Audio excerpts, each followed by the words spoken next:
Well, hey, Connexus, it's Carey Nieuwhof here, and welcome to a special bonus edition of our podcast. This is a companion to our brand new series called Didn't See It Coming.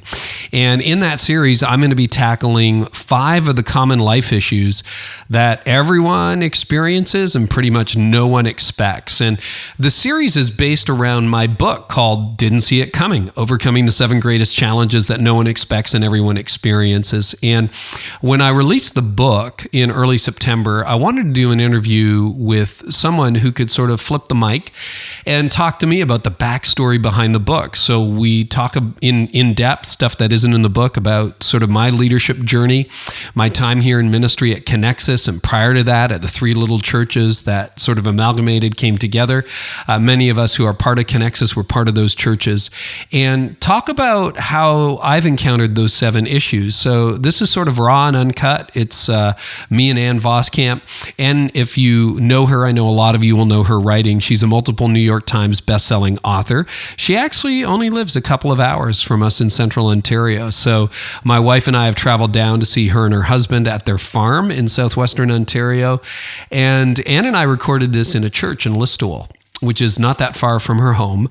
And she's just a brilliant question asker, which is why I wanted her to do this interview. So this is a little backstory on the book, a little backstory on my life and my journey as your pastor, as your leader. And we thought you might find it interesting, and hopefully you find it helpful. So here is Ann Voskamp in conversation with me about the backstory behind Didn't See It Coming. So here we are. Can we say where we are? Yeah. Yeah, where are we? We are in, the backside of nowhere. Where I live as well. Exactly. Well, no, you live in a more populated place than we do. We are in a little country town of about 6,000 people, Listowel, Ontario, sitting in a church that was built in 1896. Yeah.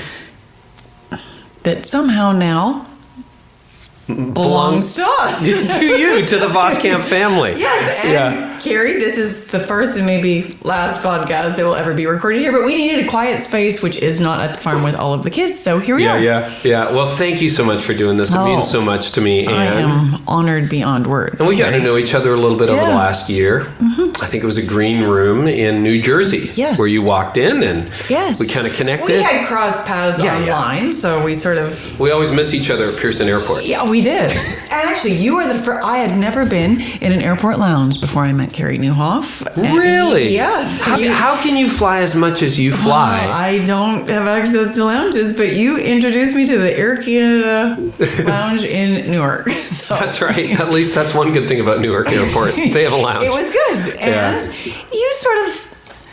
you gave me a vision for not only what you are doing in Canada, but across North America for people down in the trenches, Carey. Well, thanks, Ann. And with not only a voice of leadership, but with a deep pastoral heart, a heart of compassion. And then we crossed paths, headed towards Calgary. Yeah. And a conference there. And then we got to go to your Canadian Church Leadership Conference up in Barrie. Yeah, that was a lot of fun. That was 3 incredible days, and probably the highlight of that was we spent a lot of time praying at that event, which is unusual for church conferences, strange as that sounds. No, but the Holy Spirit was present, and He led well. And right after, I would say yes, the prayer was primary, and then your green egg. The green egg. The backyard tutorial at 11 o'clock. Yeah. Yes, you are a Renaissance man, Carey, with many skills, including being able to be a superb cook. Oh, well, we have a lot of fun with that stuff. And so when I was thinking about who I wanted to interview me, as Didn't See It Coming releases, I thought, Ann, one thing I discovered about you right away, and when we finally met personally, was you love to ask questions. You're just relentlessly curious, which I think is great. But it is always an honor to be in the presence of great minds who have experienced. If you're the one doing talking, you're not learning. That's so true. I love to be in a posture of listening, which is what you do all of the time, Carey. I try. I mean, Tony has been with us when we've hung out, my wife, and she taught me early on in the podcast. She just looked at me after like 5 episodes and said, you talk too much. Oh, I listen, Carey, and I think you ask the best questions. And I think this book, Didn't See It Coming, really is about you synthesizing and distilling a lot of what you've heard in a lot of podcasts, yes? Mm-hmm. A lot of podcasts and a lot What number are you at? 210, something like that. Yeah. So you really have been listening and learning from a lot of leaders from around the world. Trying. And how does that land in this book? Well, you see patterns, right? Right. You see patterns, and what I try to do with the book is see the patterns that I see in hundreds of leaders, some known, some not particularly well known, and then also in my own life. Mm-hmm. And, it's that interior journey, and failure's tough, success sometimes is even harder, and the middle can be brutal. And think about this, all right, because we've seen an awful lot happen in the church in the last couple of years. But, you have very gifted, very competent, very smart people. And when I was a young leader, I always thought competency was everything, right? You just, you want to sell some books, Ann? Go write some more. Like, just learn to write better. Not that you could learn to write better. I've said to you, I my gosh, learning. I just want one little piece of your magic pixie dust to rub off on me. That's it. You're a brilliant writer, but it's like, okay, so just improve that and away you go. But how many super smart, super competent, gifted leaders in ministry, business, politics, life do we see who are no longer in the game, or at least not performing up to perhaps their God-given potential? Almost always, it's not the hard skills. It is the soft things. It's it's character. It's moral compromise. It's disillusionment and disconnectedness. It's all those soft issues. So the book is really, it's a mirror in to go, okay, I've had to struggle with all these things at one level or another, and it's hard. And then when I talk to other leaders, we're almost, I'm not very good at small talk. So we get into things pretty fast, and you discover that, oh my goodness, everybody seems to struggle with, disconnectedness or cynicism, Was there a conversation that was the genesis of this book? Like, as I was reading, I was starting to think, so what was the spark that you said, you know what, I should try to gather all this? Because it's a book that's very, not only is self-aware, but it's also culturally aware. And a lot of people, there may be failures, but we just put them behind us and move on, as opposed to really gleaning and excavating for the wisdom out of those situations. So where did this come from, Carey? Yeah, that's a great question. You know what? I'll tell you what comes to mind, and it's not even mentioned in the book. And Jared Hurd will be so mad at me because I didn't mention it in the book. I don't know whether you know Jared Hurd or not, but he's a preacher. I think he's in California these days. But anyway, Jared and I have hung out a lot over the years. And as you know, I tell the story in the book. I burned out 12 years ago in 2006. So I'm on the other side of burnout. We're probably 3 or 4 years into it. And I am desperately trying to figure out, how did I land in this spot where everything came to a crashing halt, and how do I stay out of that ditch? And I remember Jared and I, we just hung out. We were speaking at the same event. We went for multiple meals. And at one of those meals, I think in Panama City Beach, we were having lunch, and as we talked about it, because he'd had similar experiences in his life, with disillusionment, and maybe not like full-on burnout, but just like that kind of cynicism. And I said, you know what? I'm beginning to think that leaders who thrive are leaders who see life for what it really is, but keep their hearts fully engaged. Wow. And that was the first time I could articulate it. And it came out at lunch. And I think, I wasn't thinking book. I wasn't thinking any of that. But that was the first time where I thought, man, and Jared, thank you. If you're listening, thank you for that. I need to have you on the podcast, buddy. I really, really do. You do. Yeah, I really do. Yes. And it was that kind of conversation where for the first time I realized, okay, there are principles behind this. This isn't some random mystery. This isn't like, oh, well, you just get cynical and live long enough and it's inevitable. Or, everybody's got to burn out at some point. And so that was the first time I really began to articulate and write down the principles that ended up in the book. Okay, so tell us about that process of writing down those principles and then the analysis that comes from, you and I connected earlier this week, and you showed me on your phone 5 not downloadable experiences that come from church. Right. And I was just fascinated by, so where did those thoughts come from? So as you're sitting down to write this book, or this book starts to take shape and form, tell us about that process. Yeah, it's interesting. It's take good notes. Like, just take really good notes. And comedians, I've noticed, what is the key to comedy? And in my secret life, like when I'm envious, I wish I was funny. You can be funny in conversation, but I get up on a stage and I'm like, I got to land this joke. And then it's like clunk, clunk, clunk, clunk, clunk. Sorry, you're on a stage every week and you land it. I don't know about that. But, I look at other people and I'm like, how do you do that? But what I know about comedy is comedians are noticers. It's they notice the subtleties of life. Like, Jerry Seinfeld's joke about a Pop-Tart, that it can never be stale because it was never fresh. Right? Like, see? You landed it. But that's just true, right? And everybody, what is that? That's common experience. Everybody's had Pop-Tarts. He also says, what food do you ever create that's the same shape as the box and looks like the box and tastes like the box? And tastes like the box. Right? See, but he worked for 2 years on that joke. And he was really good about the Seinfeld method of one joke a day, his ex filling it in, right? So tell us about, and I think, even the title of this book, Didn't See It Coming. It's about noticing. It's about visioning. It's about being a visionary. And I think that's really what you're good at, Carey, is seeing in ways that the rest of us don't see. It's noticing patterns in my own life. Yes. I play a lot of connect the dots. Yes. So I'm looking in the first hour of my morning is a very quiet hour. Yeah. You're a very early riser, Carey. I'm too early some days. Usually 5 a.m. Yeah. 5 bells come up, which means I'm no fun at night.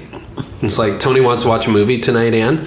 I know I'm going to be asleep 20 minutes into it. I know. You are on track, Carey. It's amazing to watch you on Instagram. Carey's up at 4:57 this morning.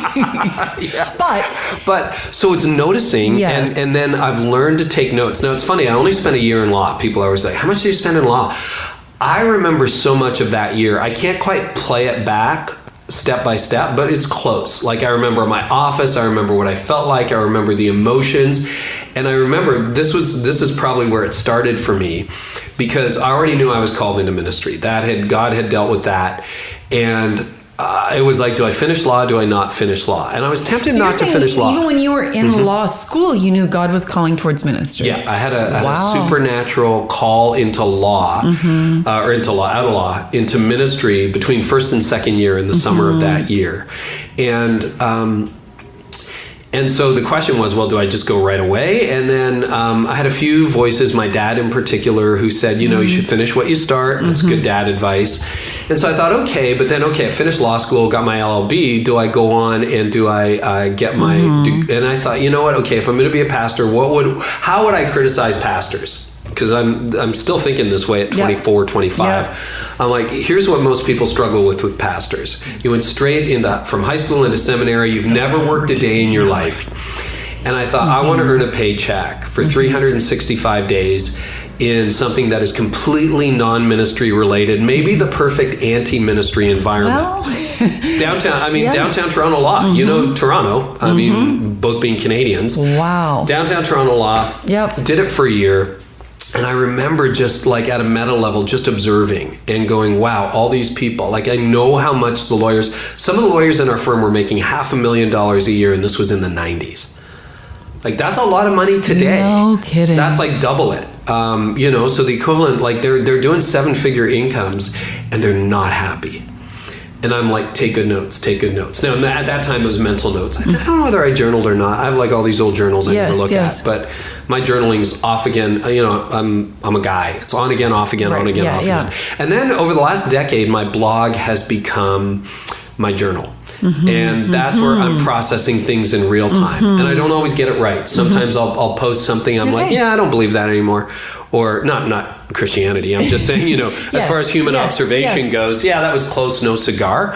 But it's becoming a noticer. And so I will write things down in Evernote. It is my digital brain. I will. And often, if people are like, how do those insights come? For me, they come when I'm not trying to have the insights. They come when I'm on my bike and I'm doing an hour ride, and all of a sudden I'm like, oh, that's how that works. And I'll stitch together in my conversations, okay, why is this person successful? Why is this person struggling? Why is it, little random things. So like a comedian notices to be funny. Yes. I notice to try to put meaning into life and meaning into my life and meaning into other people's lives, to go, okay, I had 18 disparate conversations, but here's the thread that pulled them, I think, maybe pulls these together. So I do a lot of that, and that is where my head's at almost all the time. I think you are an uncommonly rare observer and noticer that can synthesize and distill, you're right, all of those conversations into a nugget that we can go ahead and carry forward. Tell us a little bit about your law career and what you brought from that, not law school and a year in law, to ministry, and how it impacted Carey. Yeah, it does. I used to get that question when I first left law and, went into my first ministry, where I still am 23 years later, and people would ask me, do you use your law? And at the beginning, it was like, well, I'm not reading a lot of contracts. I'm not suing anybody today. I haven't appeared before a judge recently. So, so my answer was no. Right. But I got to tell you, I have 3 university degrees, so history, law, theology. Nothing kicked my butt like law. Like, that was hard. I got into my dream law school, and all of a sudden my grades went from an A in my undergrad, AA plus, down to like a B and sometimes C. And I'm like, for an achiever, that's not a good feeling. And I realized, oh my gosh, like this is a crucible. And you can't cheat anymore. You can't make stuff up. Like, you either know it or you don't. And I'm pretty good at I'll do a psychoanalysis of Napoleon. I'll just make that up. It'll be a good paper, right? No, jig's up in law school. So it really retrained the way I think, and it made me analyze things. And then in that year, those 365 days, I was in court almost every day. Wow. And when you're thrown in there, and I was part of a small firm, not a big firm. And the fun part about being a small firm is, I think we had 10, 15 lawyers, so maybe 30-person firm with all the assistants, clerks, etc. So they gave me the work of a first or second year associate at a major firm. And they're just like, you go to court, you argue this, go win.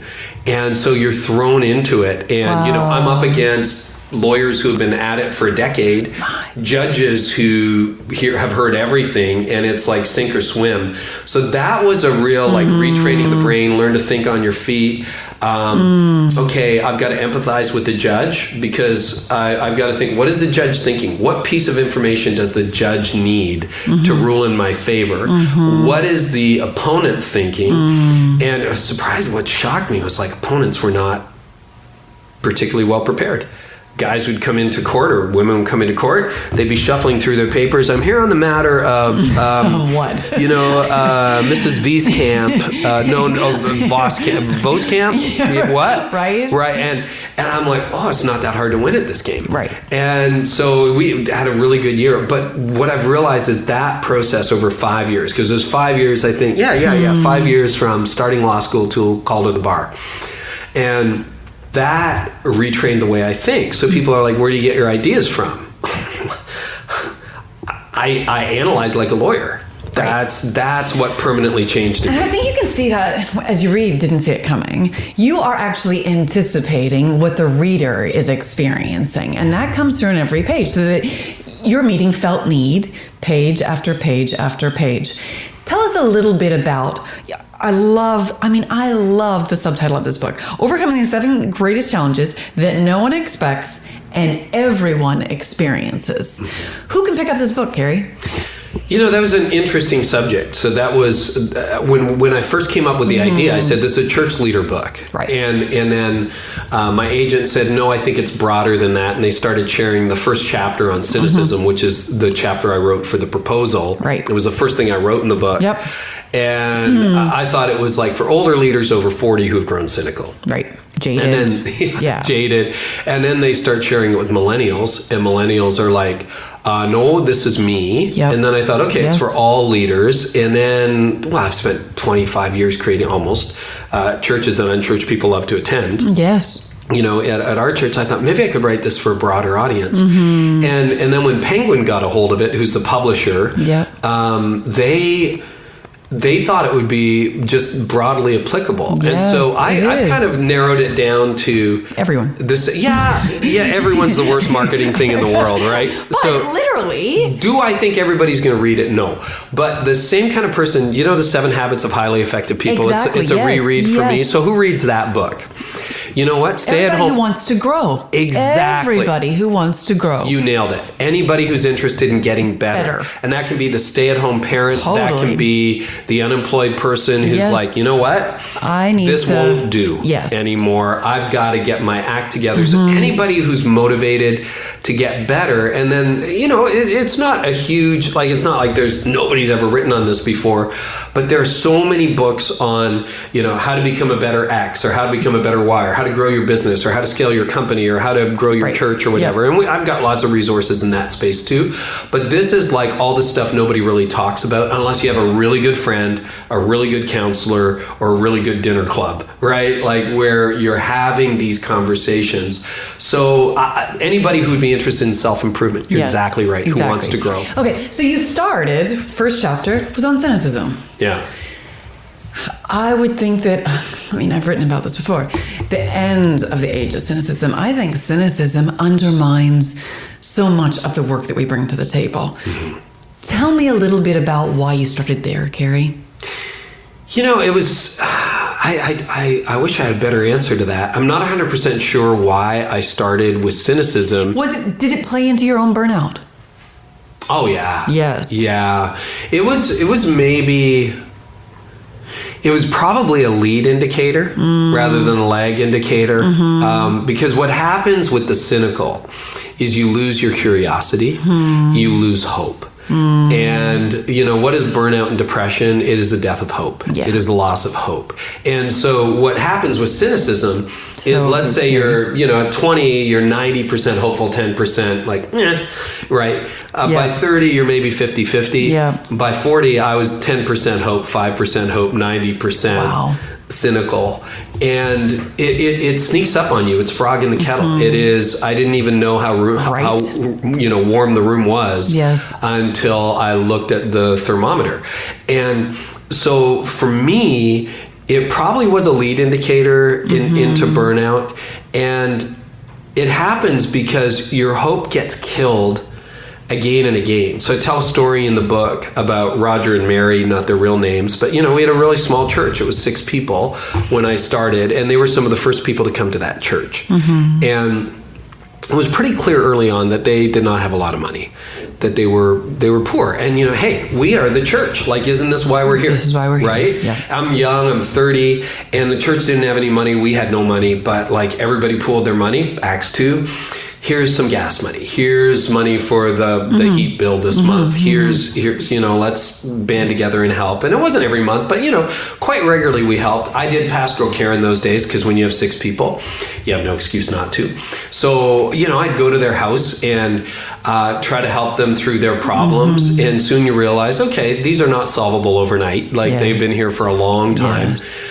And I stuck up for them in the church. And then 3-4 years into ministry, one day, publicly, Roger grabs his wife's hand, grandkid's hand, storms out the door and says, "We're leaving and we're not coming back."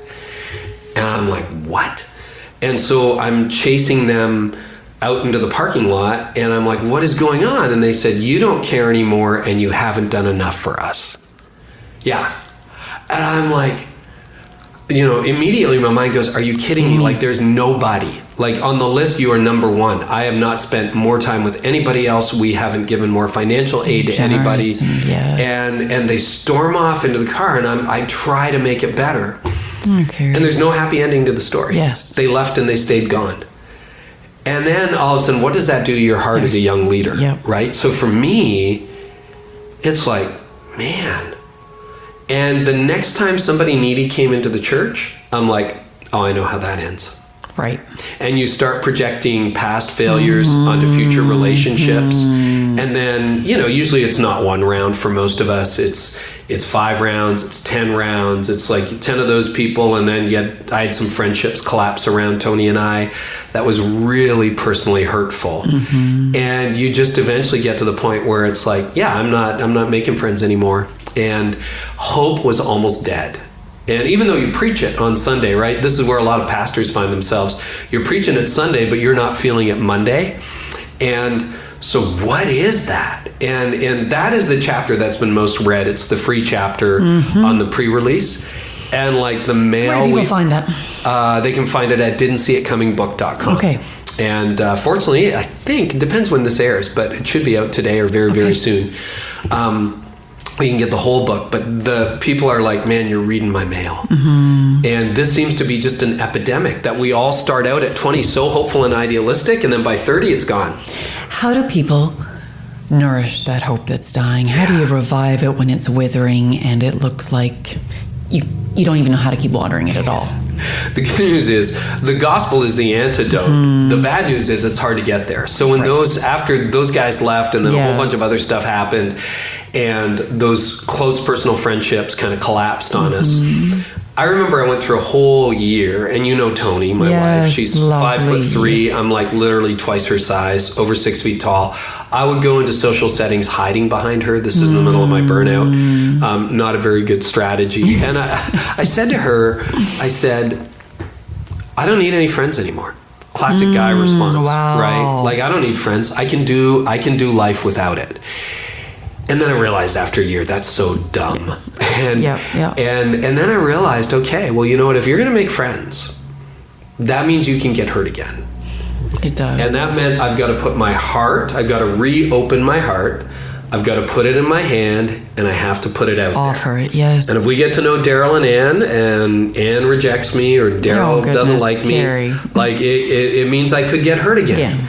And it means it could be painful. Yes. But what's the alternative? You live your life and you're just like on your island all by yourself relationally, and like, so I realized you got to hope again. You got to trust again. You got to believe again. And of course the reality is now, a decade on the other side or more of all that, most people aren't going to snap your heart. Yeah. There are some really good people out there. And that you would miss out on otherwise. I would have missed this all. I would have missed... This last decade has been incredible. And, once I found my feet again, it's been amazing. But you've got to put your heart out there and you got to trust. Yeah, it's tempting to think that sometimes that shield that we use to protect us, nobody tells us... which we read, didn't see it coming. But nobody tells us, what you do in this book, that the shield we use to protect us becomes the prison that totally destroys our lives. That isolation actually ends up leaving us profoundly lonely. That's so well said. Well said. I think, we need to grow hope by tearing down the shields and reaching out. And yeah, sometimes we are going to get hurt, but that hurt will grow us deeper and better to reach out to other people in a more empathetic way also, Carey, which you do very, very well. And I'd love to know what you think, but I really have come to believe that if you close your heart to people, you also close your heart to God. And it's not that all of a sudden you're an atheist, right? It's like, oh yeah, I don't believe that stuff. But like, I don't know. Yes. I don't know how whether this holds theological water or not. I think it does. But I think God says, okay, you've got your heart closed. I respect that boundary. You want to open it up. I'll come flat. Listen, I'm banging on that door. He's such a gentleman, right? But I'm knocking on the door. But like, you've got to open it. And I found at that time, and again, if anything happened to me, I hope and pray I'd be on the right side of eternity. I never lost my faith. But I think, as your intimacy and your friendship and your openness to other human beings and to hope and to trust and to belief again opens up, and your heart opens up, God's like, now I've got something I can work with. Right. Look at this. Right. We're welcome back in again. Yeah. Yep. And he's never abandoned us, but I think there's some connection there. This is a book then for somebody who feels jaded, somebody who feels cynical, someone who feels, please, somebody start to grow my hope again. Tell us about some of those 6 other issues, Carey. Yeah. Tell us what you'd say to your 30-year-old self, Carey. Oh, yeah. What would I say to my 30? This is just a great book. Didn't See It Coming is really like handing a manual to somebody and say, here, these are the things you need to be aware of, that they're coming for you, and how to be prepared. You got to look in the mirror. That's probably what I'd say to my 30-year-old self. And I spent a lot of time resisting that in my early 30s until burnout forced me to go deep. Now, I'd been looking for a while, burned out at 41. But prior to that, I'd started counseling. I had started really doing the more interior, Henry Nouwen type stuff. Like just, okay, I got to look in. Excavate here. And it was tough. And even with a counselor, it's like, I don't really want to go there because the problem isn't me. Like the problem is everybody else. You understand that, Ann, right? Yes, I do. And I've always said that if you think the problem is everybody else, the problem really is you. yeah. So it wasn't, I didn't have marriage problems. Yeah. Tony had marriage problems. I didn't, I didn't have issues. Everybody else did. And of course, that's not true. But it's very painful to look inside. And I would probably tell myself to look deeper. And I had this interesting vision. One of the other things we talk about and Didn't See It Coming is compromise, moral compromise. And so one of the reasons I know I was called into law out of law and into ministry, was when I was 24 years old. I was working at a law firm. It was a really good law firm in my hometown, a small town in Ontario. And it was 3:00 in the afternoon, almost like Peter, right, in the book of Acts. And I was finishing up work on a case, and I was standing up behind the desk just to move on with the next part of my day, and I had this vision of myself 20 years in the future. Yes. I was 44, extremely sick, and this was like, what was that? It was like a daydream, a vision, an impression. Right. I think it was God. So it was like I wasn't asleep, but it was happened in broad daylight, and I remember it like it was yesterday. And it was a very clear impression of me at age 44 as an extremely successful lawyer who was morally bankrupt and had basically sold my soul.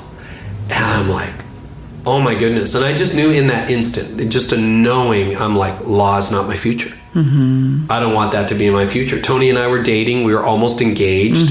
We get engaged later that month. Anyway, I'm jumping ahead. I left that office and went into the library of the firm, and this was the hometown where I grew up.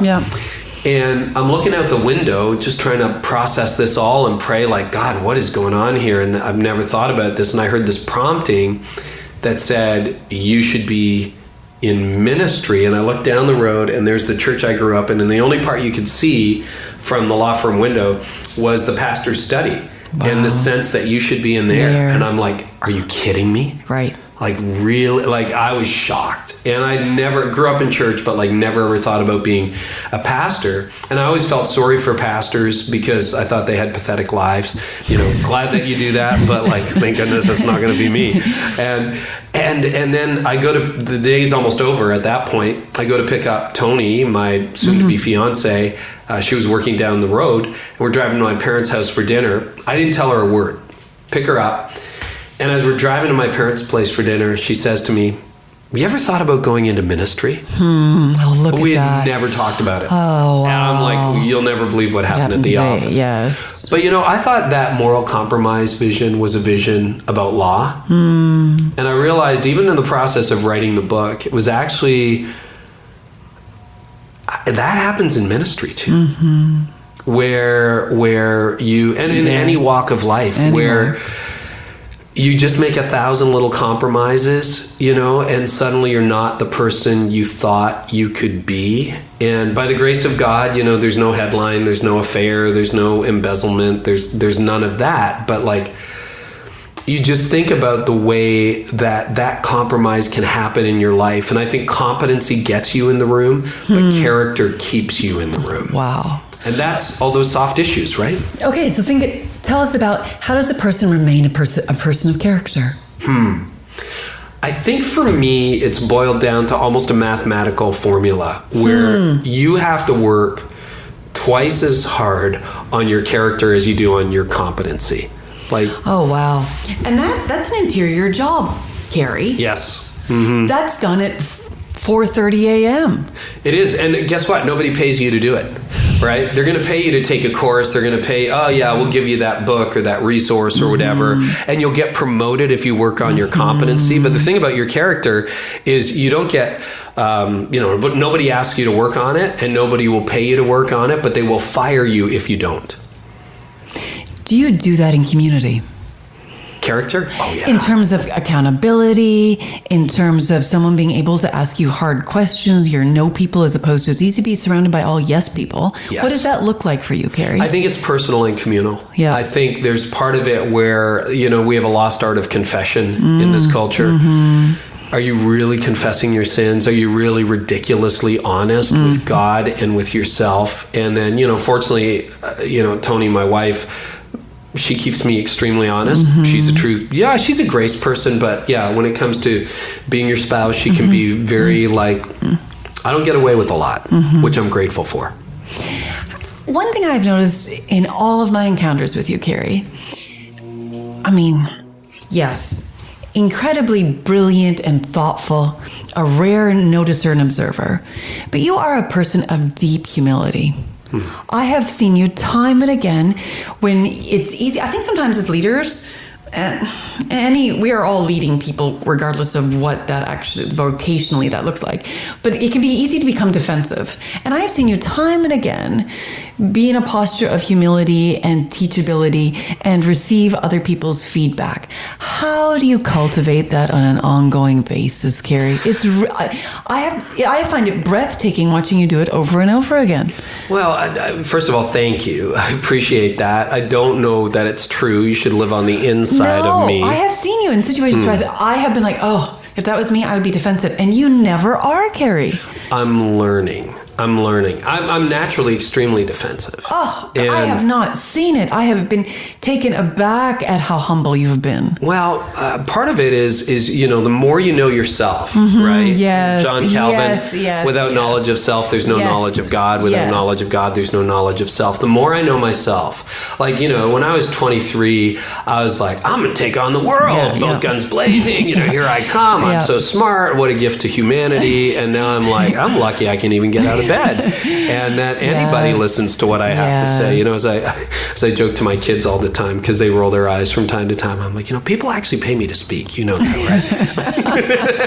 As the kids roll their eyes, exactly. Yeah, but I know there's that verse in the Gospel of John where Jesus says he knows the depth of the human heart. He knows what people are really like. And I think I know what I'm really like apart from Christ. And it's not, there's a chapter on pride in the book. And to me, we live in a pretty narcissistic age, but I'm just going to assume that the vast majority of people are not narcissists. We're all a little bit self-absorbed or whatever, but then go to a counselor, get help, whatever. Most of us, our pride is fueled by our insecurity. Yes. And I would say that's more true. So where does my defensiveness comes out of insecurity? So that when you say, well, Carey, why did you use this phrase? I'm like, oh my gosh, that's Ann Voskamp, criticizing my work. Never, you never would. Carey. You're extremely gentle and kind.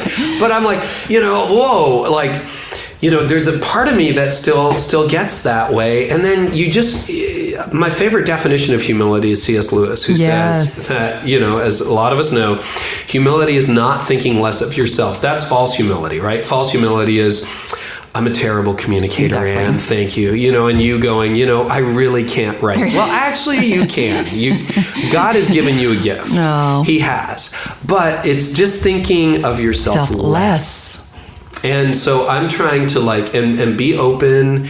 And, the other problem is the more successful you become, the less people give you real feedback. Exactly. You surround yourself, all the people around you become your yes people. Right. As opposed to, how do you keep no people close to you? And there are a lot of people listening who are way more successful than I am. But yesterday, we're sitting around with 6 people in my backyard doing a year of strategic planning for preaching.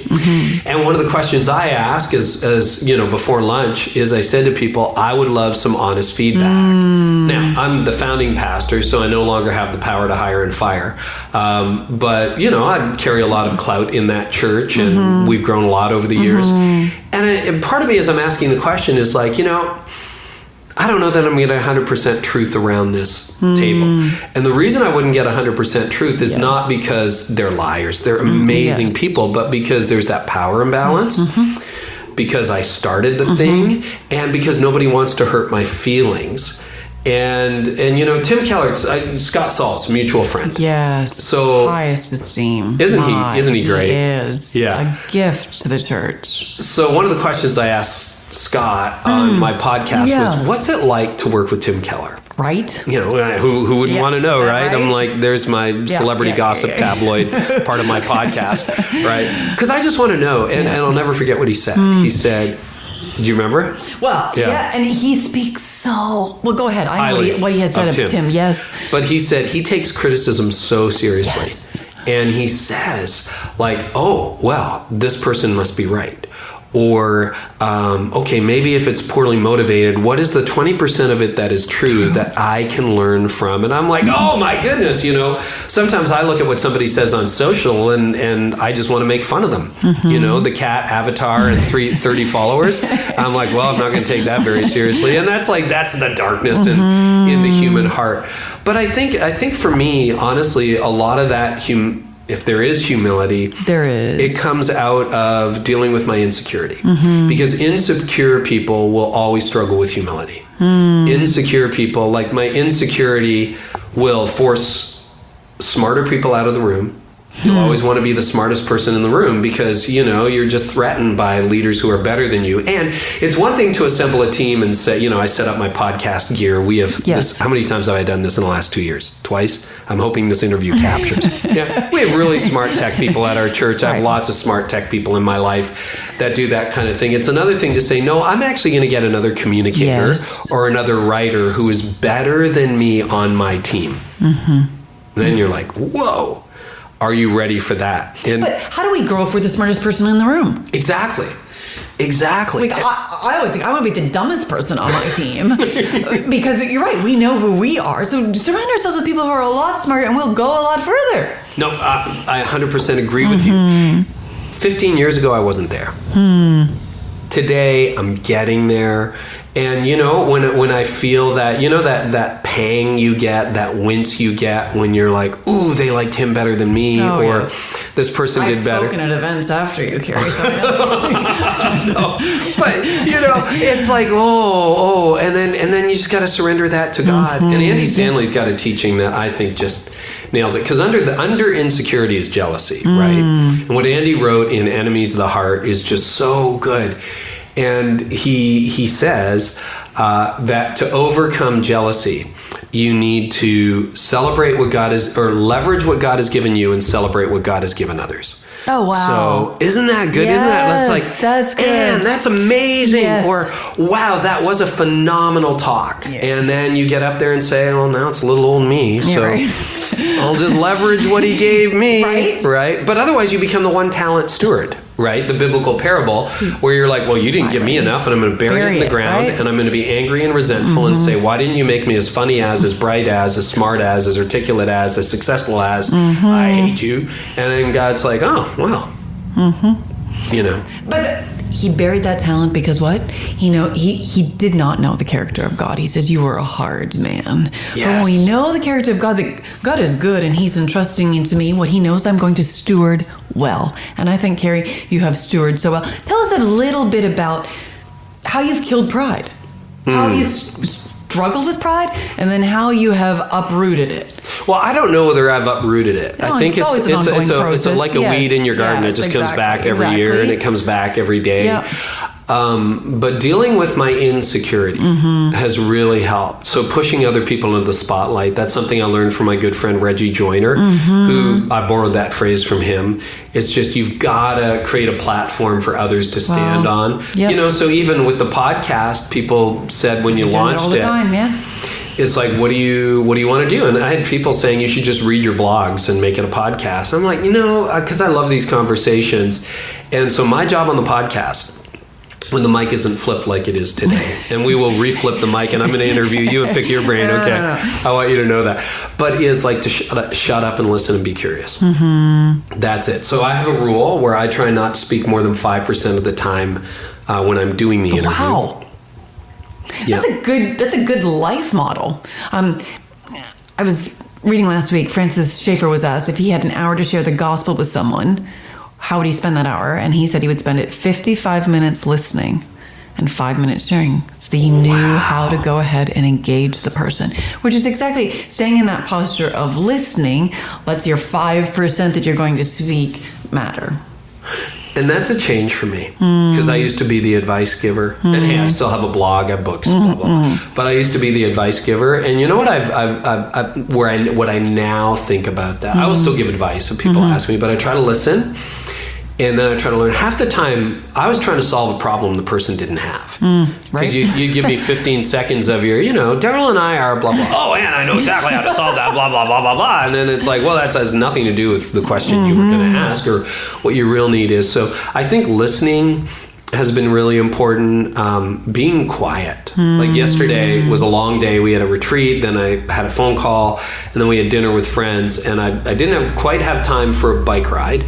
And so I just went for a walk, and I threw my AirPods in, and I'm like, I'm going to catch up on a podcast. And I'm like, no, I just need to breathe. And I just walked down to the lake, did a little walk to this park near us, and walked down to the lake in total silence. And just the more I'm comfortable in that space, first thing in the morning, a quiet walk in the afternoon, the more you kind of have a sober sense of who you are. And I get more of that awe of God and more respect and appreciation for the contribution of others. Because I think we all like to believe when we're not thinking that we're terrible, that we're the bomb, right? That we are like, we're either miserable or we're the best thing ever. Yes. And neither's true. No. Neither's true. We're not miserable and we are not the best thing ever. And so, in that quiet space, I get a better sense of who God is, who I am, and who others are. So solitude has really helped. Didn't see it coming. We've talked about cynicism. We've talked about compromise. Yeah. We've talked about pride. Can you tell us the other 4, Carey? If I can remember them, I'm in the process of memorizing my book. Yeah. No, one is irrelevance, Ann. Wow. And then burnout and emptiness, which may be my favorite, and disconnectedness. Those are the other 4. Okay, tell us about disconnectedness in your own practices, Carey. Yeah, I have a tendency to disconnect from human relationships. I can be that person who, I don't know why, but I think one of my wounds somewhere along the way was just rejection. Right. That my greatest fear is that you're going to reject me, that you're not going to want to spend time with me. And that can lead me to a place where, before you cut me out of your life, right, I'm going to disconnect myself that way. And, that's a mistake. So I have that propensity. Now, I think in the last decade, technology has accelerated that. Yes. We all have our phones. And so, the more there's this paradox happening before our eyes that the more connected we are, the more disconnected we feel. And the more isolated and alone we feel. All the research supports that, Carey. Yeah, in the UK, they appointed a minister for loneliness, a government position, because they have hundreds of thousands of people. I've read the stats on this, and they're not top of mind, but I'm going to get close. I'm going to be in the, ballpark, pastor math. We'll be in the right ballpark. Something like 200,000 adults in England have not talked to anyone in the last 30 days. You read that too? Is that like ballpark, right? It is. And I remember reading it over again and go, in 30 days? In 30 days. Like they haven't talked to another human being? Like, are you kidding me? Like, is that a function of phones and technologies, or is there other reasons, Carey? Well, I think it's a human problem. I think the pace of our culture has gotten. Now, listen, I'm A-type. I'm driven. I'm up first thing in the morning. I'm go. Pace with Carey? So I'm part of the problem. So I agree. And yet, as Dallas Willard said, hurry is the enemy of intimacy. And you can't be intimate in a hurry. You just can't. That's true romantically. That's true spiritually. That's true relationally. Yeah, I talked to a pastor last week, and he had one line, and it just so resonated deeply with me. Love is inefficient. Oh, yeah. Yeah, like as type A's, we are like, how can we make this more efficient? But for us to be intimate and present and love someone well, it is inefficient. It is not productive.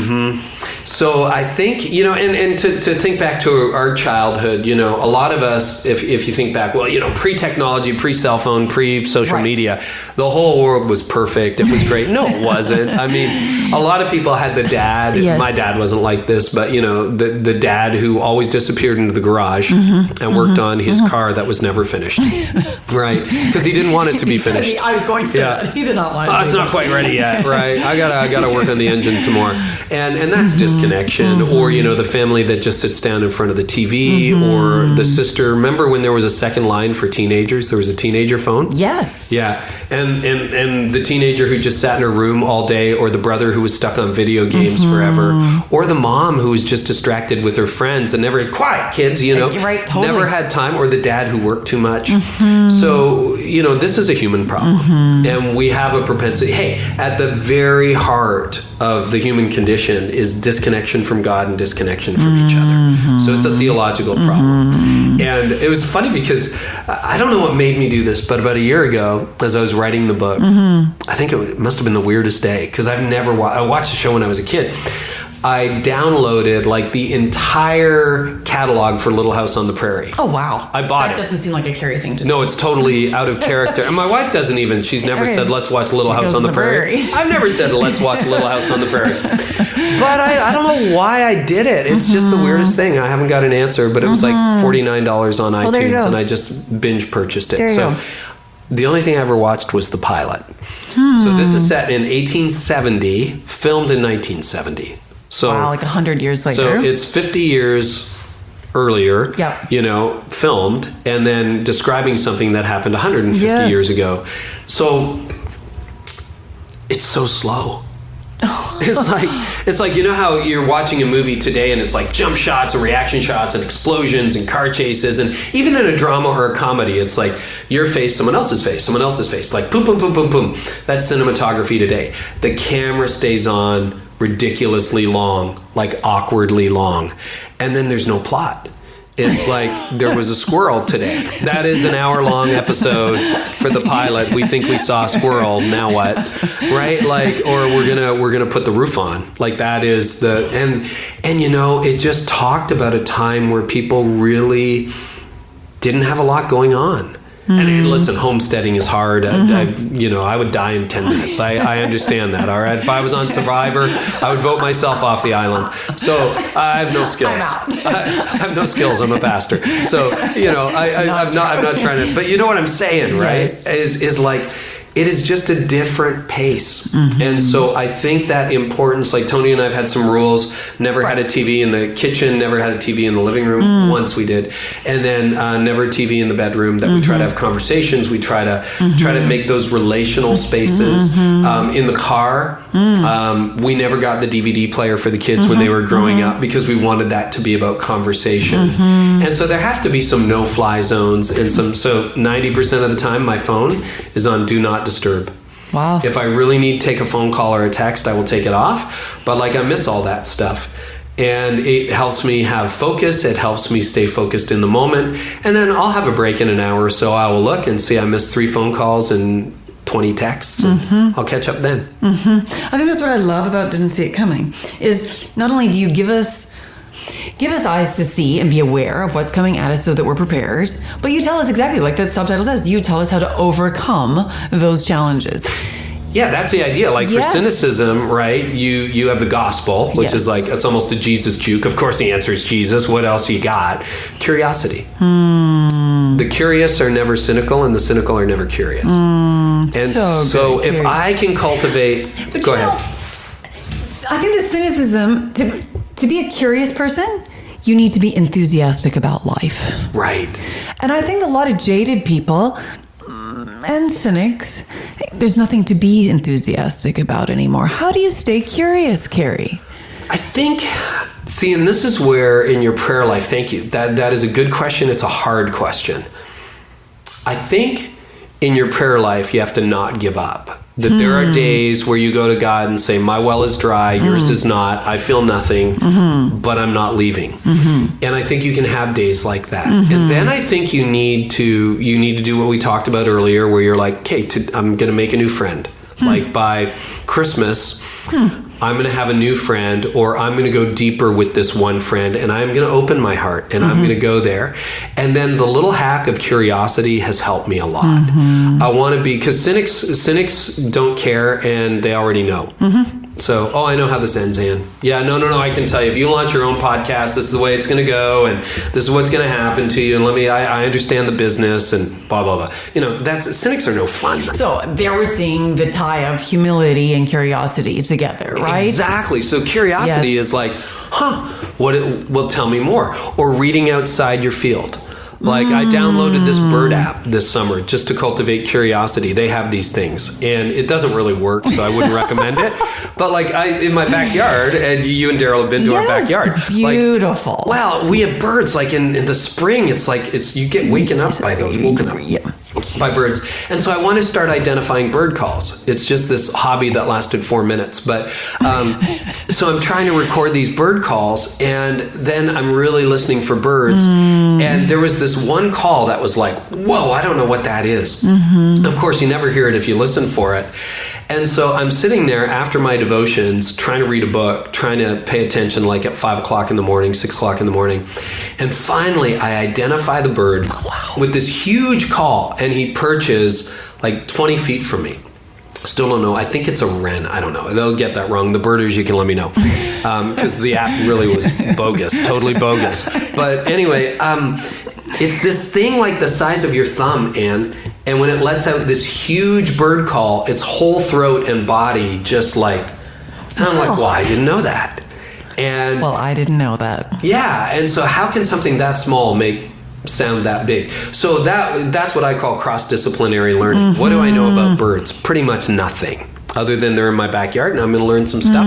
Or like study astronomy or study business or study something that you're not used to or listen to a podcast you've never listened to. Or next time you're talking to someone, shut up and ask them the questions, right? And just like, well, tell me more. Like, how did you get started? Or what's your greatest fear? Or and I think the more questions I ask, the more that opens my heart, the more that opens my mind, and the more it's just an antidote against cynicism for me.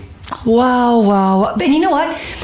That insatiable desire to learn, that posture of humility, it's contagious, and it comes through on every page of this book, Carey. No, and I think if speaking with you and listening to you is inspiring, this book is even more so. And I really think it answers. Not only does it help you overcome the challenges, I think the whole book as a whole is an antidote to burnout, regardless of what lane you're running in. Yeah. Our mutual friend John Acuff asked me one day in a green room, we're talking about burnout, and he knows my story and the whole deal. He's like, so do you just have to burn out? Like, does everybody, like, is this inevitable? Right. Like, just pick your year in and you'll burn out too, and blah, blah.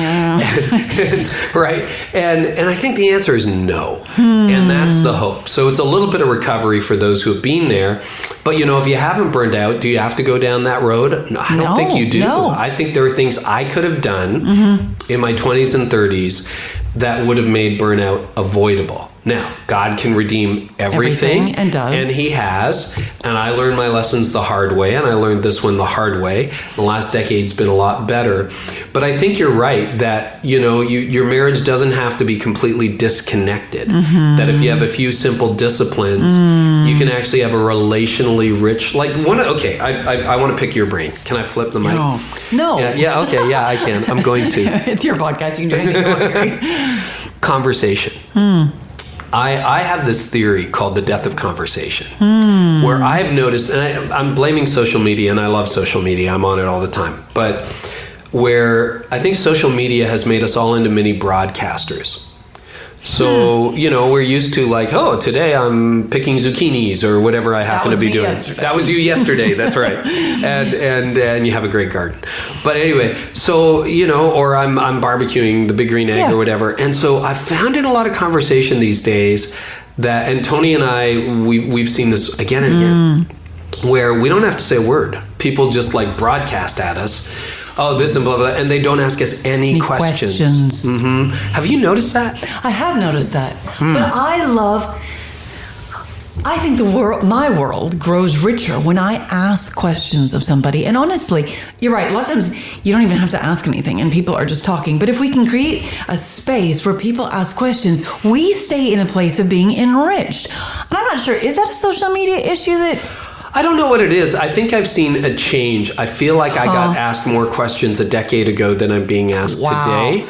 And so what are the ramifications 10 years out from this then? Well, if we just have people doing this where I'm talking at you Monologues, and you're talking at me, so you tell me all about your vacation, and rather than asking you, oh, well, what was the best part, or what was your favorite food, or how did the kids react, or that kind of thing, I just then monologue at you about my vacation to try to one-up you or say, well, at least, we went camping or whatever. Right. So I don't know. I just think curiosity is the spark of great conversations. I think, conversation when you're out for dinner with someone you love and there's no conversation left, what is that? Like, that's no fun.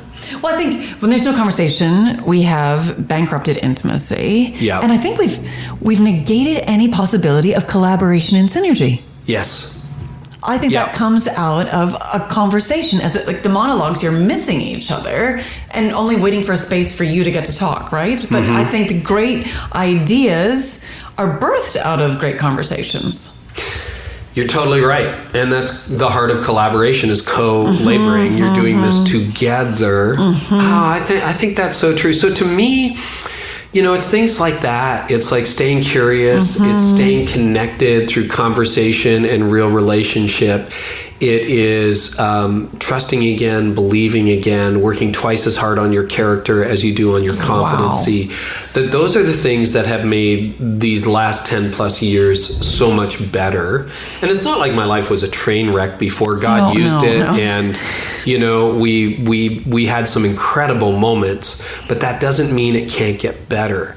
And it can't get better. Going forward, how do we stay relevant at 45, 50, 55, 60, as the landscape of culture, the topography of things changes? So there's a theory out there, and this is like backed by researchers, that says that your musical tastes are basically forged, hardwired into you at around, the age varies, but around 23. And I would say that's true, yeah. And for me, that was like a lot of Smiths and like late 80s stuff that is just depressing. So I've kind of moved on from that. But our musical, that's why you see the guy with the mullet, still rocking it out at 60. 75, yes. Yeah, and he's still listening to all that stuff from the early 80s and the whole deal. And I think a lot of our patterns get set early in life. So when you're in your 20s, you are culturally current because you're swimming in the culture, right? You are the current one. You can't understand why your mom can't figure out her phone, or why your dad is having trouble programming cable TV or whatever. And you're like, are you kidding me? Just give me the remote, right? That's the average 20-year-old or 25-year-old. But what happens is change is the antidote to irrelevance. And a lot of us don't like change. A lot of us are like, Carey, I'm an expert in my field. I know how to podcast. I'm not going to evolve. I'm not going to change. And so we just get entrenched, right? And of course, the more successful you become, the more fearful you become. Because so good, Carey. Yes. Success then we don't innovate. No, because success makes you conservative. Yes. It's like, well, if I don't write in this format, or if I don't use this format, what if I'm very formulaic and stiff in everything that we're doing? Absolutely. So one of the mysteries to me when I started ministry, when I did pastoral visitation, is, at that time, a lot of our church was elderly. And so I'd go visit these people. I was in my early 30s. They're 50 years older than me. And it was like walking into a museum, their houses. It was like shag carpet. Time stopped. Oh, yeah, time stopped. Like, remember the brown appliances? Yeah, wow. Yeah, yes. Like brown appliances and gold appliances. And I'm like, do these people not know it's not 1973? Yes. Like, have people, nobody told them, did they not get the memo? Right? And then I never understood that. And then, Tony and I have been married 28 years. And, first round, you're borrowing, begging, not quite stealing furniture, but you'll take anything from anyone just to furnish your house, right? And then you get into your 30s and you have a little money saved up and you go and buy your own stuff, but then it's maybe not the good stuff. And we hit 40 and it was like the first time that we could go out and, like, with actually our own money that we had saved, buy the furniture you want, right? It's a journey. It's a journey. And then, it's all of a sudden it's 10 years old. And you're like, and then you have sunk cost bias because you're like, well, these aren't $200 couches. And guess what, Ann? They're not broken. Now, we didn't have 7 kids. You have 7 kids. Yeah, maybe they all broke. Your kids are amazing. But like, then they didn't break. And it's like, well, are we going to keep, these will last for 30 years. And that's how it happens. And so we just did a big reno earlier this year, and part of it is some of the stuff. Is beautiful. Well, thank you. But that's all Tony and my sister Jen who did it. But it's one of those things now, we're going to stay current, and there was some stuff that needed replacing. Yes. So it was just an opportunity to do it. But I get how that happens now. And that can happen in leadership. Yes. That can happen where all your ideas were cutting edge. How do you overcome that and can intentionally fight against that tendency? In many ways, it's a lot of what we talked about. The insecure will not want to change because they're not open to new ideas. So it is that curiosity. It takes a humility. It does take a humility. Because eventually, if you move every 5 years to a new job, you can always reinvent yourself. But I've been in the same place for 23 years. So I've had to go to our church when I was leading the church day to day and say, okay, so remember all that stuff we did 5 years ago? Yeah, doesn't work anymore. We're going to change it again. Well, that's harder than changing what somebody else changed. Wow. And that means you've got to let stuff die. So I had this Canadian Church Leaders podcast. I let it die a few months ago because this one was growing so exponentially. And that one had a lot of downloads, but it just wasn't producing what I hoped it would. So you're constantly reinventing yourself. And it's hard because at a certain point you just ask yourself as a leader, am I not done now? Right. I've done. Can we just be done? I've arrived. Yes. I am done. I am now Yoda. Come to the mountain and listen to me. And that's how you become irrelevant real fast. So change is the antidote. And I admit. How do you stay courageous enough to face change head on? Yeah. You know what? It's the why for me. So here's what irrelevance costs you. Irrelevance costs you the permission to speak into the culture. Wow. Yep. That's the price. So you're irrelevant. And, one day you were talking to hundreds or thousands. The next day you're talking to 50. And soon there's 5 left. And you're all lamenting about how it's not like it used to be and whatever happened to the good old days. And why don't people think like we think anymore? Because things have changed. That's why people don't think the way you think anymore. And so I remind myself of the price, and that by staying current, I hopefully have some permission to speak into the culture. And it gives me a lot of joy as a guy who's been in leadership. I'm in my 50s. That the majority of my listeners are young leaders. That when we break it down by demographic, there's an awful lot of 25-year-old to 44-year-old, 18-year-olds, 20-year-olds listening. And I'm like, okay, this is cool. This is fun. Do you have practices that you engage in on a consistent routine basis, Carey, to fight against irrelevance and to keep stepping into the culture, to listen well to the culture? Yeah, I try to stay culturally relevant, just mostly these days through social and checking out what's happening. Yeah. Honestly, a linchpin for me has been a younger team.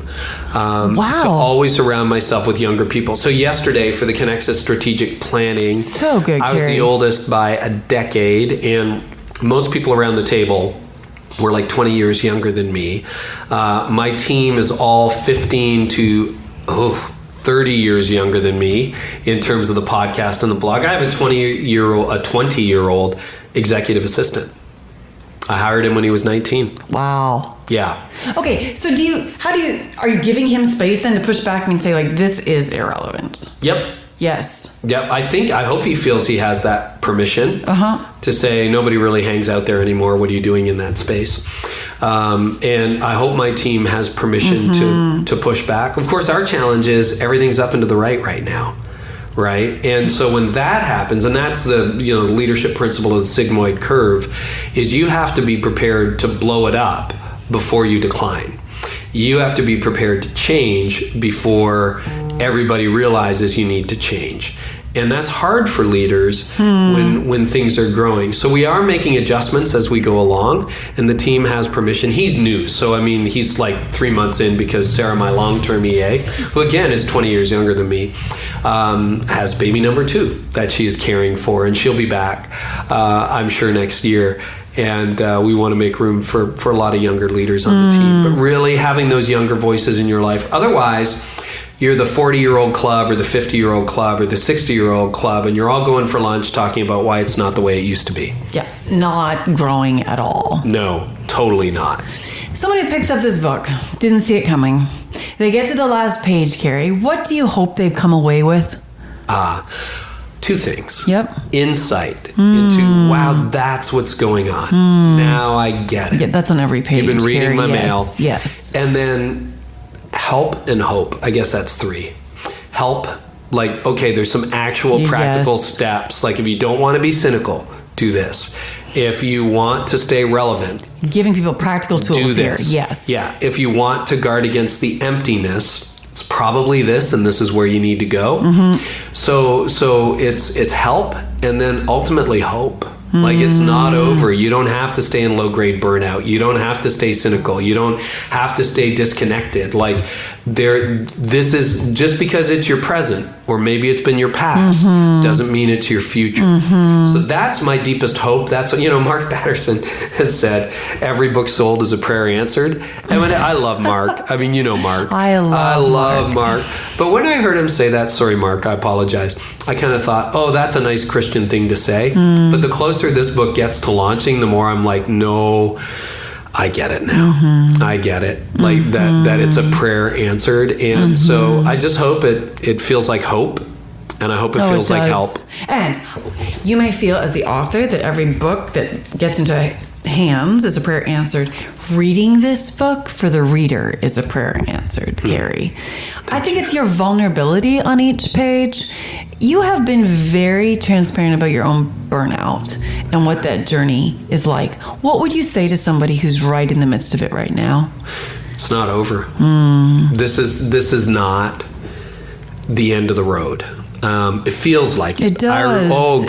That summer of 2006, it was like I could not see daylight. And I had no idea what God had ahead for me. Yeah. Like, I had no idea I'd be sitting here doing this with you. Seriously. Like, I had no idea. And I think, honestly, it's spiritual. Like, wouldn't the enemy have loved to take you out? Take me out, take Tony and I out. Like, that would have been fantastic.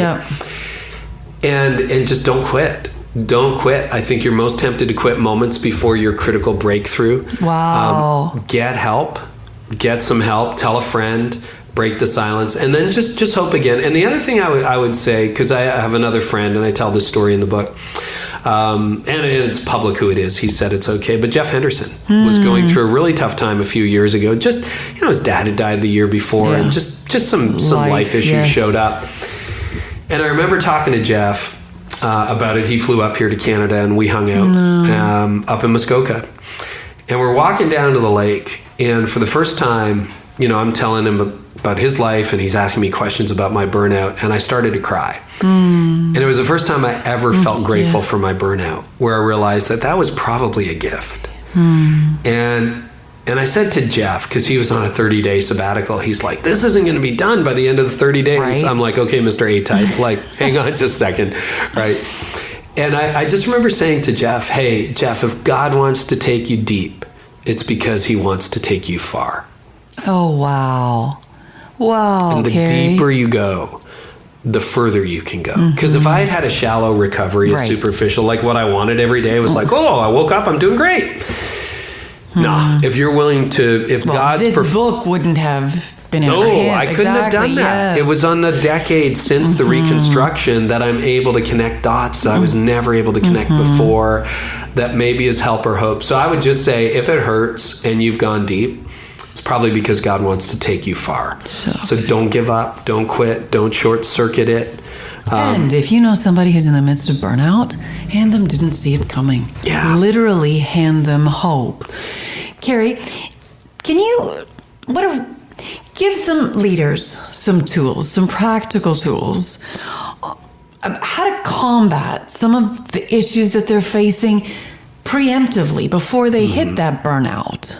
I would say we finished the book on this, but it's that John Calvin quote, how he opens the Institute of Christian Religions, without knowledge of self, there is no knowledge of God. And I mean, Daniel Goleman took some of that 20 years ago and talked about self-awareness as a key to emotional intelligence.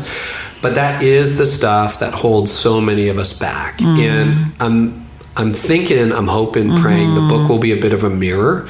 And when you look in the journey and you realize, you know what? It's not your wife. Yeah, she's got some issues. It's not your husband. Yes, he's got some issues. But really, when you look in the mirror, no, it's not just your church. No, it's not just your company. No, it's not just your employees, your team. No, it's not just the world. That there's a you in this. And if you can get you healthier, and if you can get you to a place where you own your stuff, you see, this goes everywhere. This is so portable.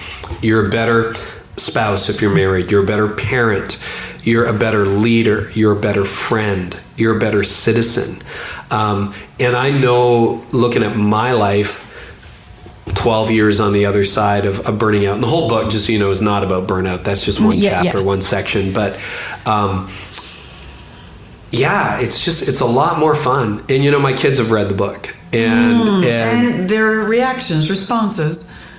Boy, Dad, you're pretty open and vulnerable in this. Yes, you are. And you truly are. And my oldest, he has just said to me, Dad, you're growing so much. Like, this is he's really happy about it. And, you know, I've apologized to him, you know, the angry, cranky 32-year-old dad.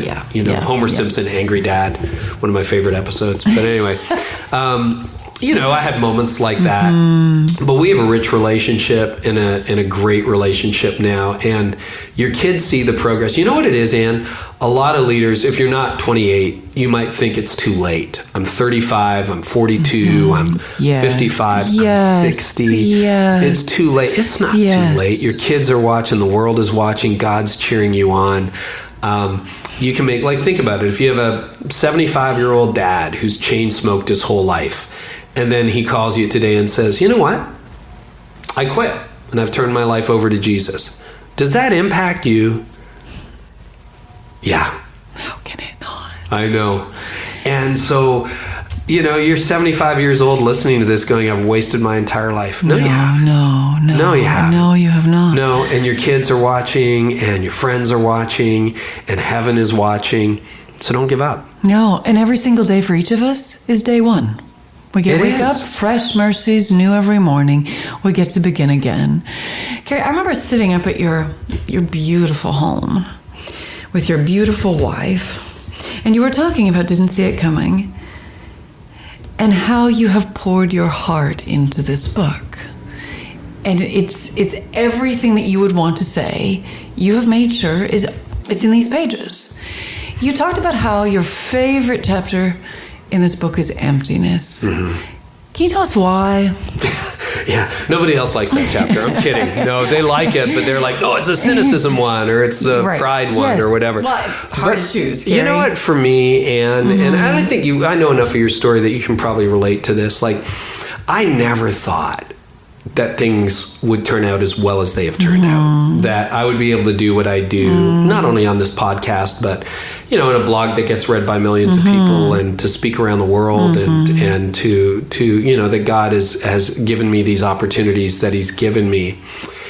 And yet, the nagging sense that rears up, not every day, but some days, is just an emptiness. And, you know, there was a day 3 years ago where 436,000 people read my blog in a single day. Wow. And it was just a post that I wrote that just truly went viral. You know, you think, you know, oh, this went viral. Yeah, well. Then something goes viral and you're like, oh, okay. And the title of that post, Carey? You know, it was the same-sex post. Oh, so wow. It was I didn't put it in the book because I didn't want it to be divisive. Yes. But it was advice to Americans from a Canadian on same-sex marriage. Wow, Carey. And I've had other posts get read like 250,000 times or more. Yeah. But that one is, you know, within a week it was like almost 1 million. It was, so it just, for me, that's big traffic. And so, you know, and I thought, wow, this is it. You know, we hit the jackpot. You know, the selfish, prideful part comes out. And then the next week I'm asking it's empty. And I'm like, well, now we're down to 10,000 people a day. And am I going to be happy writing for 10,000 people? Would I be happy writing for 5,000 people? Would I be happy writing? And, you know, that gets ugly fast. But there's an emptiness. And I've always loved, when I was a kid, I remember as a teenager reading the book of Ecclesiastes, going, whoa, this is pretty cool. And over 40, Andy Stanley jokes, you should only read Ecclesiastes if you're over 40. But I quote a lot from Solomon, who really had it all. Like, he was so, we all think, oh, what would my life be like with money, right?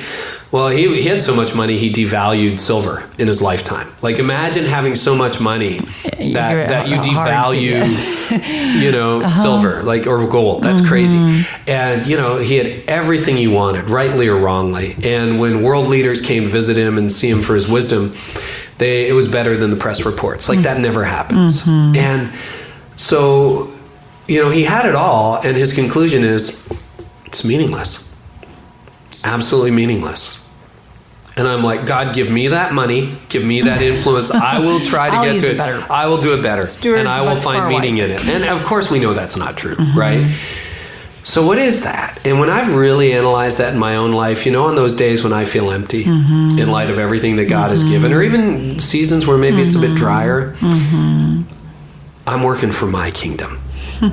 That's the kingdom of me showing up in my life. And Jesus calls us to die to that and to live to another kingdom, the kingdom of God. And I find on days where I feel empty that it is the kingdom of me, the kingdom of Carey, that's at work. And at days where I'm grateful, even with less in a particular season, it's because maybe the kingdom of God is at work in my life. And so, the principle there is we all have to have a mission that is bigger than us. Even if you hand this book or the message to an unchurched friend, it's like, okay, maybe you don't buy the whole Jesus thing. I do. I think he's the hope of the world. But you just need something bigger than you, because what I've realized is nobody wants to work for me. I'm not that exciting. I'm not. And I'm not that good, and I'm not that worthy a cause. But if we have a mission that's bigger than us, people will rally together to do that. So that's like probably my ultimate self-check is the last section on emptiness, that I just have to remind myself, Carey, when you feel that way, it is the kingdom of you. And the only thing more frightening than dying to yourself is living for yourself. Oh, wow, Carey. So, it's like, don't live for yourself, die to yourself. Yes. Carey, you have interviewed hundreds of leaders and spoken to far more. Can you synthesize, A, what you think is the greatest thing that leaders didn't see coming? And B, what have you learned the most from those leaders? Oh, that's a great question. I think there's nobody's articulated it this way, but this is like connected dots. Composite drawing. Yes, composite drawing. Yes. I would say they didn't know how hard it would be. And, we sometimes see people on big stages or big organizations. It's true in corporate, it's true. And we think, oh, they got it all together. And then you get to know them and you realize, no, they have all the problems you have. They've just overcome them. So I think they are surprised by how hard it has been. And I think how much you have to be on guard against issues like the 7 that I outlined in Didn't See It Coming. That pride will just sneak up on you, and irrelevance will get you, and cynicism is hard to stay hopeful. Or even the emptiness that comes with, okay, I lead the biggest X in the community, the county, the country, the world. Now what? Right? Like that stuff doesn't go away. That's the soul stuff. And that is of the ages. That's just not our generation. This is Solomon. Yes. Right? And so what helps with that is self-awareness. And it's the ability to process that in the middle of it. Rather than, I did some disqualifying thing and now I'm not in the same position I used to be because they fired me or I had to resign. And now I'm learning all the lessons. It's like, I'm going to learn this in real time. Yes. I'm going to take this into my prayer life. I'm going to emerge a better husband, better dad, better mom, better, whatever, better leader, better team builder. And I can do this in real time. I think that's what the ones who, at 70 are better than they were at 50. At 50 are better than they were at 30. those are the leaders who have figured this stuff out in real time rather than in the rearview mirror. And didn't see it coming, hands you those tools while you're still in the lane running, Carey. Hope so. Yes. Okay, and for you, what have you learned the most from those leaders, Carey? What have I learned the most? That's contributed to you being a thought leader. That we're all the same. Oh, wow. That hey, I'm not as articulate, as bright, as whatever. But like at the end of the day, the battle I'm fighting is the battle they're fighting. Wow. Is the battle that the leaders listening are fighting. That we're all... So good. Humanity's a pretty big equalizer. And in the scripture gives us so much insight and wisdom into the struggle. Wow, there is an event happening here in downtown. Don't apologize for your town. Lord, you please get one be with whatever situation is happening there. Yeah. Yes. But I think feels like we're in New York. So you step outside. I think you convey that so well in the book also, because it's a challenge that no one expects. We're all the same. Nobody expected that, and everyone experiences. And I think there's something very comforting in knowing we are all the same. Everyone puts one leg into the pants in the morning and the other leg in the morning. Like, regardless of what our circumstances are, we are all facing those same challenges, Carey. You're completely right. So that's my hope. That's what I'm learning. And the journey isn't over. You know, this is a signpost along the way. And I think these are issues, honestly, that I'm going to be working on for the rest of my life. And I think I want to be more in love with Jesus, more in love with people, more in love with life, more in love with mission at 70 than I am at 53. I just want that. And I think that kind of enthusiasm is contagious. You read this book and you feel inspired and invigorated, and like someone literally has handed you the binoculars to see again, to see hope and possibility, and that it's not over, Carey. There's a lot of good things still coming. You know what? Maybe that's what those binoculars mean. Oh, for me, it does. Yeah. I'm just like, we went through so many design revisions, but I'm like, yeah. And it's funny. I think it also conveys who you are. You are a noticer and an observer. You connect the dots in ways that a lot of us have missed, and those patterns are all evident in the pages of this book. See, you just explained the cover to me in a way. I'm way too close to it. Well, no. I just think you offer I look at those binoculars on the cover of Didn't See It Coming. You offer an insight that really is rare and uncommon, and you're giving readers a gift, a vision in this book, Carey. So people listen to this podcast. Where can they go to learn more, Carey? How can they track and follow? Well, the easiest way to get to the book is through didn'tseeitcomingbook.com. Okay. It's available everywhere. Book.com. Okay, yep. Well, we'll link to it in the show notes. And then, of course, you can find all my stuff on Lead Like Never Before, so that'll get you there. But basically, what I'm excited about, my previous books are hard to get. But this will be available everywhere books are sold. I want to walk through an airport and pick up a Carey Nieuwhof. Hey, that was part of the conversation we had. It's like, what would give this the chance of making it to an airport? So we'll see. Maybe one day. Well, I think you walk through, didn't see it coming. Who doesn't need to know what's coming at them, Carey? And I think you've given what's one takeaway that you want to hand people today as they leave this podcast that gives them hope, Carey? Yeah. Let me think through that, because there's a bunch. I would say the thing that would give you hope. Okay, I'll leave you, rather than with the practical hack, something a friend said to me when I was at the bottom of, when my world was collapsing in 2006. And again, nothing happened. It was just I burned out. He said, the sun will rise again. Oh. And that's all I needed to hear that day, is the sun will rise again. So good. I often go back to my high school yearbook. Everyone has their quote that they have. And mine was, and it came to pass. Wherever you are right now, this will come to pass. And I think it's wise to know that when it's dark, that it will come to pass, the sun will rise again. And two, when it's good, understand that this too shall pass. I will be grateful in this moment, but I will also be preparing for when it gets dark again, that I will remember that the sun does rise again. That's amazing. Hey, let me ask you the final question. Oh, really? What stuck with you the most? I think two things. I think it's your transparency and your vulnerability. I think you give the reader the gift of going first. The gift of, here is what I've experienced. You're really vulnerable about what you didn't see coming. You're vulnerable about the burnout. You're vulnerable about how hard it has been. And I think lots of times as leaders, we can put up a front that it's going well. Things are great. Totally. And it's the gift of going first for someone to go, can I slow down and be self-aware enough to see where am I taking hits? Where are things starting to crumble underneath of me? Where is burnout starting to lodge within me and my work and my enthusiasm, my curiosity?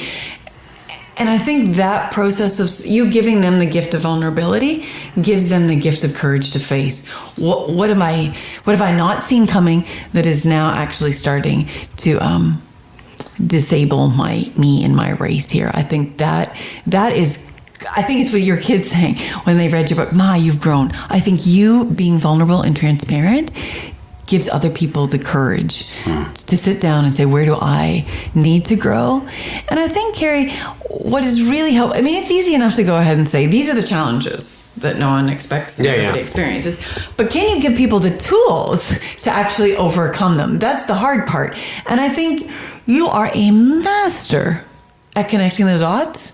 Not only, I think what you bring to these pages, it's not just the wealth of your own experience, it's the wealth of everyone else you've encountered and experienced, and connecting their dots also and seeing those patterns. So I think it's the practicality of this book. It's one of the books, I didn't expect to pick up this book and not want to put it down, Carey. I wanted to keep reading page after page after page, because I think the warmth you bring to this podcast, it comes through on every single page. Appreciate Carey. that. No, I hope this book is not only read and picked up in airports, but is read far and wide, because I think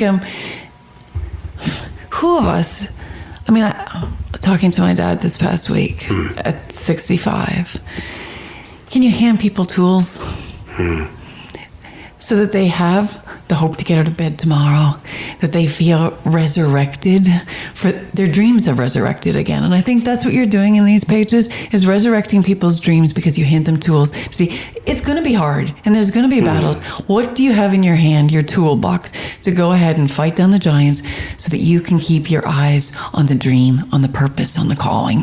Thanks for that word of hope. You know, I'm hoping by having these conversations, we can avoid all the other conversations that would happen if we don't talk about this stuff. Right. Which is, it's kind of over, or this isn't working out the way we hoped. Or the compromise has already happened. Yeah. And now you're in reconstruction. Yes. Yeah. And I so appreciate this. Thank you so much. You are a gift. No, thank you for being a gift to the church, for being a gift to this generation, for being a gift to leaders who impact nations around the world. Thank you for not only what you do in this podcast, because what you've really done is synthesize years of experience and all of the conversations into one book, Carey. And thank you. You're making me blush. But I really appreciate you and your voice too in the church. You're working on a book, right? Why don't we wrap up with that? Can you talk about it? Can I talk about it? It's always hard, Carey. It's always hard. I mean, I think, I mean, my books aren't as brilliant as your books. Oh, come on. I am down plodding in the trenches. But I think, it's funny.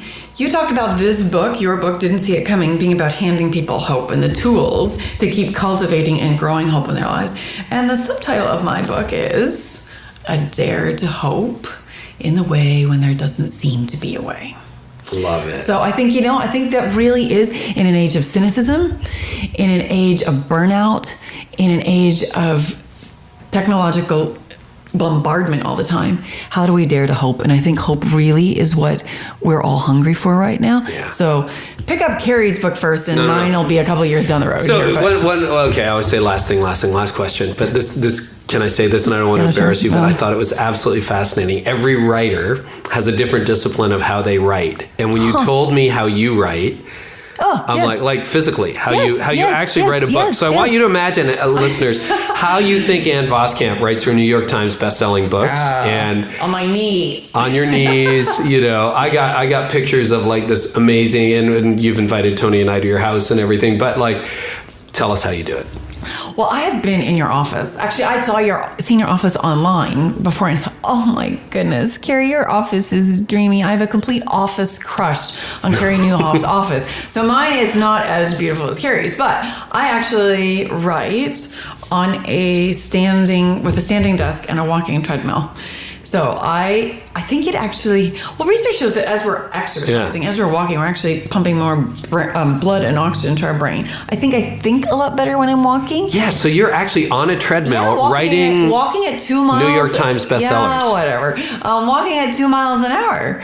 And I think I was last week in Wheaton with Christine Kane. We're both taking our MA in evangelism and leadership. And Chris can hardly sit still all the time. Like, as you're talking to her, my goodness. She's walking on the spot. At lunchtime, we walk the track for like an hour. I think the discipline, and you're out riding your bike that is a daily practice. And I think the more we can go ahead, it gives us time to think. I think it clears our brain in lots of ways. I think for me, that discipline of walking as I'm writing, it sort of embodies, can I stay walking with God and waiting? I don't see myself as a writer. I see myself as a waiter. That I am waiting on God to show me what is the next thing for a fresh revelation and a word from Him. So for me, that actual discipline of walking embodies that. That's awesome. Well, I wish I could get my walking desk in such a great office as yours, Carey. Wow, you have a beautiful home. And I really want to thank you for being willing to do this. This is huge. Crazy intimidating to flip the mic with Carey Nieuwhof. No. And I'll just drop it here. You're going to, do your own podcast, right? Only if Carey Nieuwhof will co-host with me. I think you should totally launch it. I think you should totally. It would. We can get it to number one on iTunes. Nobody is like Carey Nieuwhof, so we'll just follow in your wake, sir. No. And then, I totally think you have to do it. Thanks for this today. Oh, thank you, Carey. Thank you for writing a book that hands people deep insights, profound hope, and courage for their calling. Well, that was a long conversation, but hopefully a good one. I don't know about you, but I always find that if you're going to have a really good conversation, it's never just 10 minutes. And Ann, thank you so much for doing that. And Ann was also part of the Canadian Church Leaders Conference we did at Connexus. Hey, if this interview has helped you, make sure you share it with a friend and subscribe to our podcast, the Connexus Church Podcast, because you will get all of our messages and our bonus episodes for free. So we're going to have the 5 parts of the series in this podcast, plus maybe some other bonus material for you as well from time to time. Thanks so much for listening, and we'll see you Sunday.